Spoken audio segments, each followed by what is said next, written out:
Hello বন্ধুরা, আমি শম্পা। আমার এই ছোট্ট চ্যানেলে তোমাদের সবাইকে জানাই অনেক অনেক শুভেচ্ছা আর ভালোবাসা। আমার যখন মনটা একটু খারাপ থাকে, ভালো লাগে না, তখন জানো তো কিছু ভালো খেলে আমার মনটা ভীষণ ভালো হয়ে যায়। আমার মতো কে কে আছো অবশ্যই কমেন্ট করে জানিয়ে যেও। আজ একদম সকাল সকাল সব রান্নাঘরে আমরা। সকালের খাবার তৈরি হয়ে গেছে, এক্ষুনি খেতেও দেব। হ্যাঁ, তুমি একটু খাবে নাকি? হ্যাঁ, রিতবাবুর খাওয়া দাওয়া কমপ্লিট হয়ে গেছে, আমাদের এখনো হয়নি। প্রতিদিন দুধ রুটি না হয় ম্যাগি খাওয়া হয়, দুধ রুটিটাই বেশি খাওয়া হয়। আজ একটু অন্যরকম দেখাবো, অবশ্যই দেখাবো, অবশ্যই দেখাবো। এটা খেতে হবে। হ্যাঁ, এটা খেতে হবে। মিমির কিন্তু এটা ভীষণ পছন্দের একটা খাবার। কি বলতো? এই দেখো হয়ে গেছে। এখনই চলো গরম গরম খেয়ে নি, ঠান্ডা হলে আবার একদমই খেতে ভালো লাগবে না। খাবে? হ্যাঁ, খাবে তো, খাবে তো।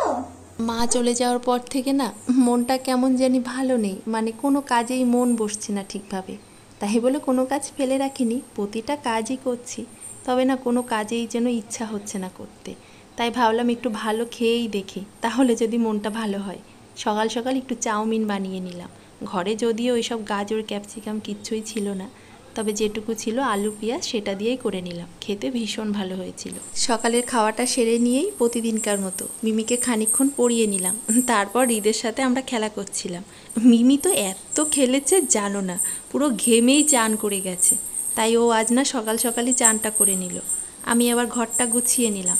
দেখো, ওই ঘর গুছিয়ে এই ঘরে আসতে পারিনি, অবস্থাটা দেখো। হ্যাঁ, মা ওর হাতে কি দিয়েছিস মাম্মা?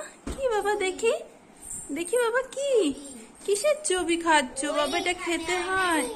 ই মা, নষ্ট হয়ে যাবে। ই মাম্মার বিয়ের ছবি বাবা। না বাবা, দিয়ে দাও, দাও রেখে দিই। ছবি দিতে হয় মাম্মা, ছবিগুলো নষ্ট করে ফেলবে না। আমি ওইখানে আয়না নিয়ে এসেছিলাম, যে আমার পেন্টেড করেছে, তাই ছিঁড়ে ফেলেছে আমার।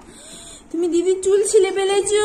তার জন্য তো চুলের এই হ্যাঁ চুলে আছে বাবা, তুমি দিদির চুল ছিলে ফেলেছো?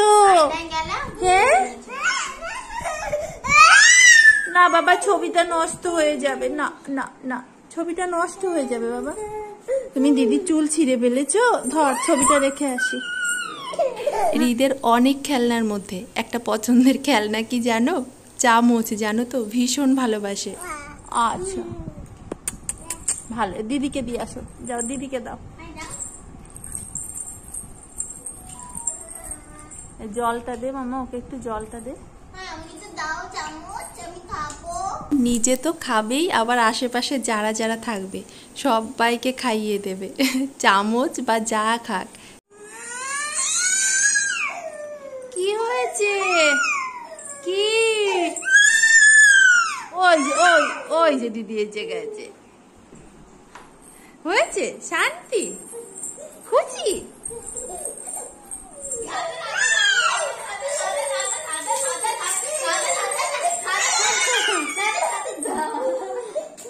এই যে বাবা ফার্স্ট হয়েছে। ওরা খেলছে খেলুক, তবে আমার আর খেললে বেশিক্ষণ একদমই হবে না, রান্নাটা তো করতেই হবে। তাই রান্নাঘরে চলে এলাম।